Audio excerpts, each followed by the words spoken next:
you can have a for-profit development partner, but you can also have a consultant who has a lot of experience in whatever facility you want to bring, whether it's a residential building or child care. Again, and that may even be less costly, or you may be able to take home a little more of the profit, but that person still needs to be very skilled and would also just help you walk through the process. And before you talk, Jim, I just want to go a little further into, if anybody can talk about how do you even know whether or not you have the capacity, or identifying these individuals, because like you said, you have to be thorough, but if I just have a piece of land, what do I do now? Well, I think if you have a piece of land, and the question is just to develop it, I think Brad was talking on it. We all chuckled, you noticed, when we talked about the lawyer, getting the lawyer involved early, because we've all had experiences where the lawyer wasn't involved early, and there's been a lot of problems. But if you have the land, first thing I would look to in your position with your congregation, your membership, you're going to find there's a lot of people with expertise inside your organization or contacts with people who have expertise. And also, you've got to understand that your focus is mission, not money. Brad talked about the developer's focus is money. So what you need to do is go to your own group, and there are people out there, BEDC, other groups, that will help you with giving you names of people who can help you in looking at the land and developing the land and seeing what the land can be developed into. But once you've made that decision, then I think you have to follow through on the other part. Well, Alexandra, I know you gave the great PowerPoint, but do you want to talk any more about the financing if someone comes to you? Sure.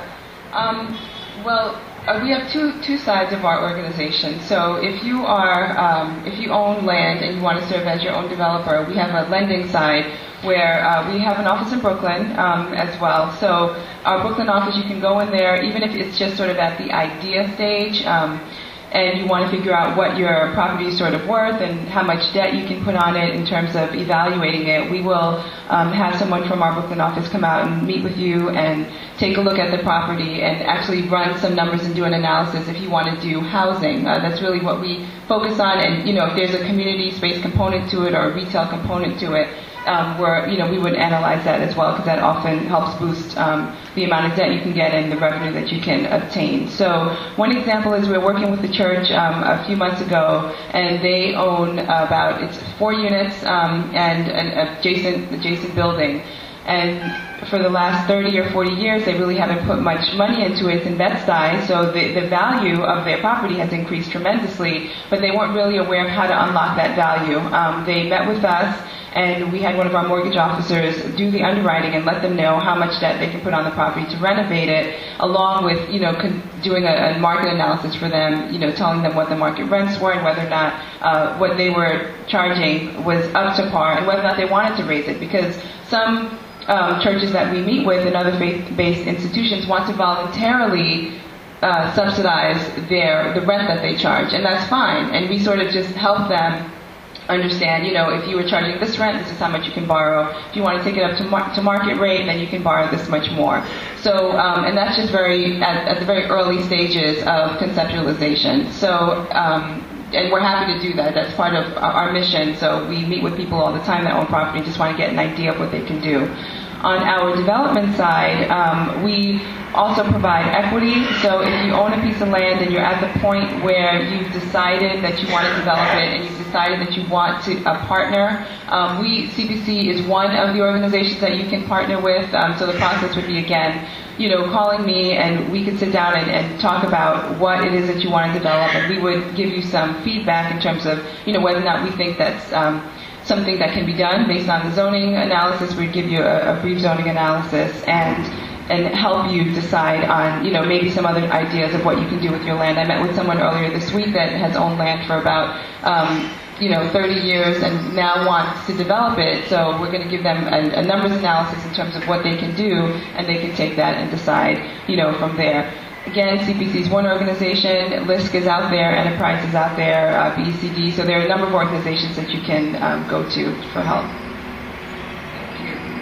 Brad, I know you've been doing work on community facilities and Washington as the city grows in population, and I think you're really involved with some influential deals in the borough. But can you talk a little bit how some of the faith-based organizations can get involved in this work as well?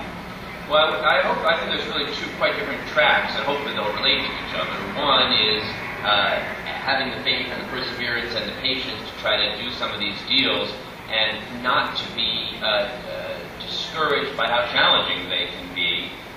We need childcare for our young people as seniors. The mayor put out the statistics for where the city's going to be in 2030. The population, the senior population, talking about how we're going to grow from 8 to 9 million people, which is big growth, but the senior population is going to grow 45%.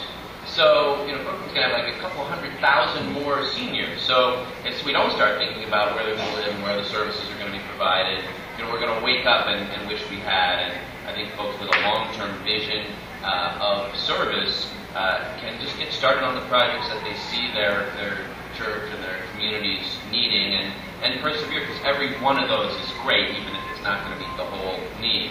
On the other side, we are hoping to start working with some partners to move public policy a little bit. I was hoping that when the mayor, I give the mayor a lot of credit for thinking about what the city is going to look like in 2030 and talking about infrastructure issues, physical and environmental infrastructure, but we also have to think about our social infrastructure, because if we don't put plans in place to build the schools and child care and senior centers and recreation centers that we need for a growing population, we won't do it.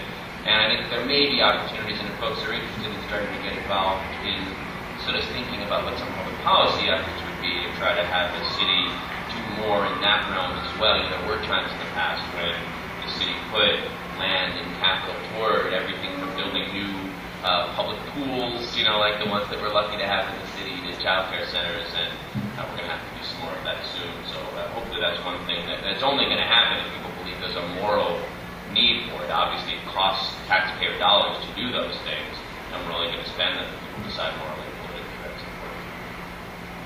So I think at this point we can stop and let the audience ask questions, but before we do that, is there anything else that anyone on the panel would like to leave the audience with about the development team or putting a deal together?